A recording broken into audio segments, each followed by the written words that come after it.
अनेकदा आम्ही अनेक गाण्यांचे कार्यक्रम करतो, निवेदनाचे कार्यक्रम करतो. या निमित्ताने अनेक वेगवेगळं वाचनही होतं. वेगळे वेगळे राम प्रत्येक वेळेस कळत जातात. आणि मला असं वाटतं की असं कुठलंच चरित्र नाहीये जे रामाशिवाय की जे तुम्हाला प्रत्येक वेळी नव्याने शिकवतं. बघा, तुम्ही रामायणाचा प्रत्येक प्रसंग तुम्ही पुन्हा पुन्हा बघितला तर वेगळे राम तुम्हाला समजतात, वेगळी भक्ती समजते आणि वेगळे मर्यादा पुरुषोत्तम समजतात. वळूयात पुढच्या भक्ती गीताकडे.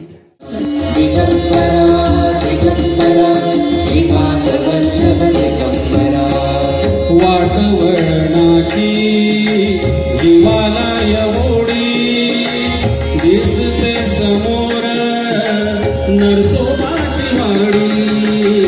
वाटवळणाची जीवाला एवढी दिसते समोर नरसोबाची वाडी. डोळ्यात गंगा राहणी बोलकी, डोळ्यात गंगा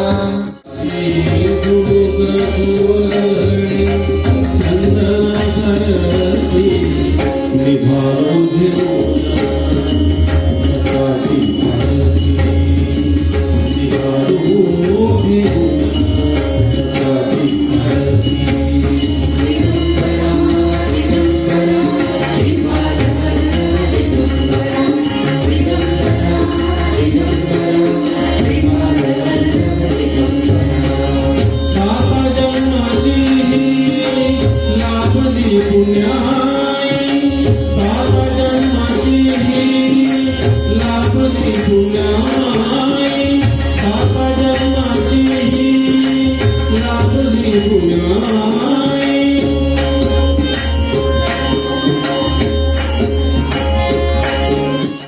शांतपणे मन लावून ऐका. बघा, तुम्हाला पटतीये का?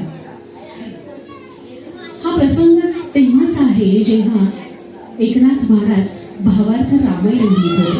माहितीये तुम्हाला, एकनाथ महाराजांनी भावार्थ रामायण लिहिलंय. आणि जिथे जिथे रामकथा असेल तिथे तिथे सूक्ष्म देहाने कोण वास करतं? हनुमानजी. अगदी बरोबर. आणि त्यामध्ये कथेत एका वर्णन करताना ते म्हणतात, म्हणजे एकनाथ महाराज म्हणतात की अशोक वनातली फुलं पांढरी होती.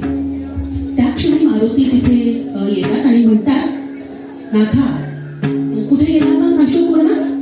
अशोक वनात तर मी गेलो होतो आणि तिथली फुलं लाल होती. नाथ म्हणतात नाही नाही पांढरी होती. हनुमंत म्हणतात नाही नाही लाल होती. आता हा वाद कसा मिटवायचा? माता सीताकडे जाऊ. माता सीताकडे हे दोघं जातात आणि म्हणतात, माते तूच सांग बरं, अशोक वनातली फुलं कुठल्या रंगाची होती? माता सीता म्हणते, कुठल्या रंगाची म्हणजे? ती शामवर्णी होती. आता प्रश्न आला की फुलं पांढरी होती, लाल होती की शामवर्णी होती? आता काय करूयात? मग आता हे तिघही जण भगवान रामांकडे जातात आणि रामांना विचारतात, प्रभू तुम्ही सांगा बरं आता हा वाद कसा सुटणार? अशोक वनातली फुलं पांढरी होती, लाल होती की श्यामवर्णी होती? मर्यादा पुरुषोत्तम प्रभू रामच ते. काय उत्तर देणार? कोणाची बाजू घेणार? प्रिय भक्ताची की बायकोची? प्रश्न पडलाय रामांना. परंतु रामाने अतिशय साधेपणाने आणि अतिशय सुजाणतेने हा वाद संपवलाय आणि ते म्हणतात, नाथ तुझं बरोबर आहे, ती फुलं पांढरीच होती. आता नाथ खुश झाले. बघा, मी म्हणत होतो ना हनुमंत की ही फुलं पांढरीच होती.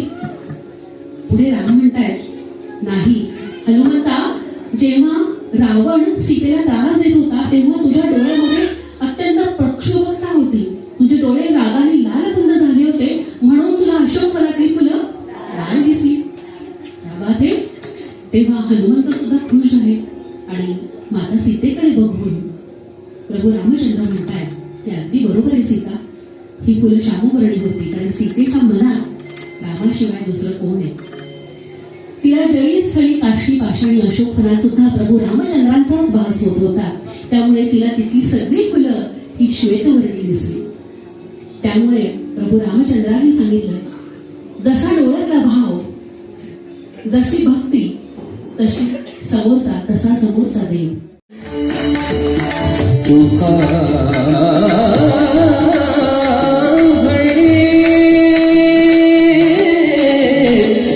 चला चला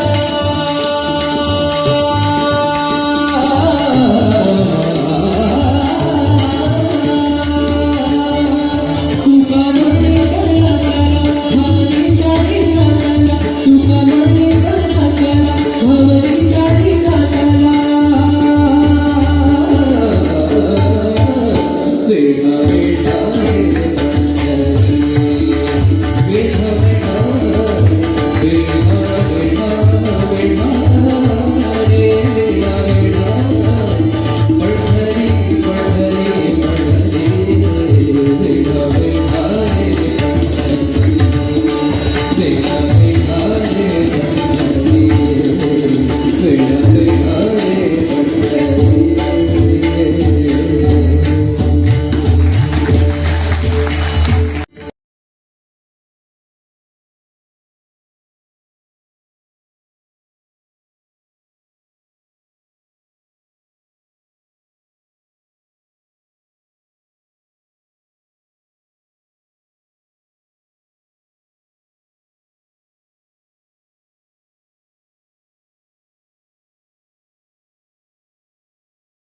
नमस्कार.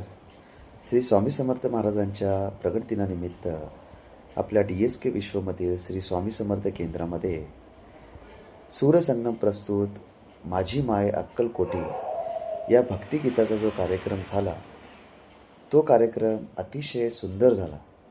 त्या कार्यक्रमामध्ये मला असं वाटतं जी त्यांनी गाणी सिलेक्ट केली होती तीसुद्धा खूप छान होती आणि ओव्हरऑल जे कार्यक्रमाचं नियोजन होतं ते खूप उत्कृष्ट होतं. कार्यक्रमाला मला वाटतं भरपूर असा प्रतिसाद मिळाला आणि तिकडचं वातावरण खूप भक्तिमय झालं होतं. तर माझ्याकडून आशिष सुळे सर आणि त्यांच्या परिवाराचे खूप खूप अभिनंदन आणि आभार. श्री स्वामी समर्थ. माझी माय अक्कलकोटी हा DSKमधील स्वामी केंद्रात स्वामींच्या प्रकटदिनी सूरसंगम ह्या श्री आशिष सुळे आणि परिवार एक पहाडी आवाजातील गायक यांच्या भक्तिसंगीताचा कार्यक्रम अप्रतिम झाला. तसेच सगळे वादक व निवेदिका यांचे सादरीकरणही अप्रतिम झाले. मी ह्या भक्तिरंगात रंगून गेले. खूपच छान कार्यक्रम झाला. धन्यवाद. नमस्कार, मी दीपिका सरवटे. DSK विश्व येथे 20 मार्च रोजी स्वामी समर्थ प्रकट दिनानिमित्त सुरसंगीत ग्रुपतर्फे भक्ती संगीतचा अत्यंत भावपूर्ण कार्यक्रम झाला.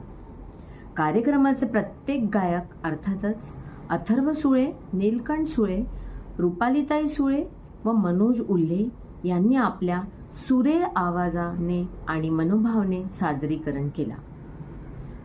तबल्यावर गोपाळ धुमाळ सर, पखवाजवर बाबासाहेब शिंदे सर व हार्मोनियमवर आशिष सुळे सर यांनी उत्तम साथ दिली. तसेच सूत्रसंचालन व निवेदन अनुष्का बेंद्रे मॅडमनी खूपच छान केला. असे प्रकाराचे कार्यक्रम मनाला समाधान देणारे असून आपल्या संस्कृतीची जपणूक करणारे आहेत. भविष्यातही असे कार्यक्रम आयोजित व्हावे हीच अपेक्षा. मी अभय सरवटे, DSK विश्व, धायरी, पुणे. DSK विश्वमध्ये श्री समर्थ मंदिरात एक खूपच शानदार आणि दर्जेदार भावगीतांचा कार्यक्रम श्री स्वर संगीत ग्रुप पुणेद्वारा प्रस्तुत करण्यात आला. श्री आशिष सुळे, श्री नीलकंठ सुळे, श्री रुपालीताई सुळे आणि श्री मनोज उल्गे यांनी खूपच सुंदर भावगीते कार्यक्रमामध्ये प्रस्तुत केले. अथर्व सुळे आणि नीलकंठ सुळे हे दोघे जेव्हा गात होते तेव्हा असं वाटत होतं की साक्षात लवकुश धर्तीवरती अवतरले आहे. खूपच सुंदर प्रस्तुतीकरण त्यांनी केलं होतं. ह्या सुंदर गायनाला वादकांनी खूप सुंदर साथ दिली.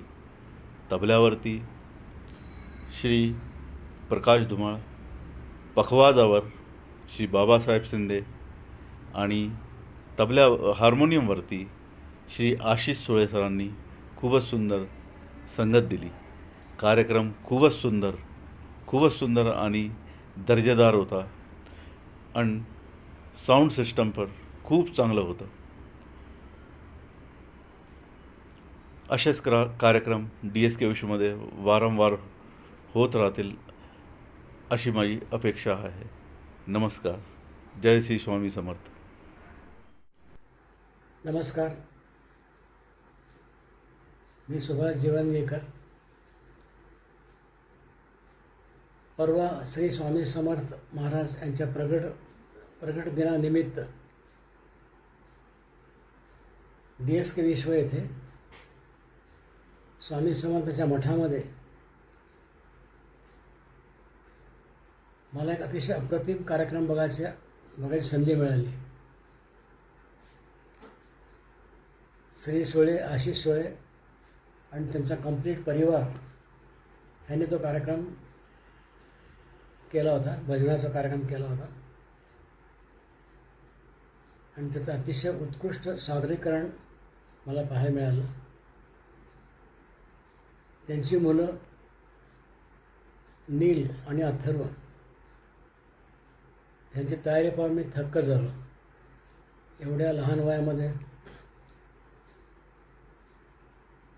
त्याने खूपच प्रगती केलेली आहे आणि असंच पुढे प्रगती करत राहतील अशी मला त्यांना शुभेच्छा देतो आहे. मिसेस सोळे ह्यांचं तर आवाजाची रेंज खूप छान आहे, खूप चांगला म्हणतातच येते. त्यांना पण खूप शुभेच्छा. मजा आली.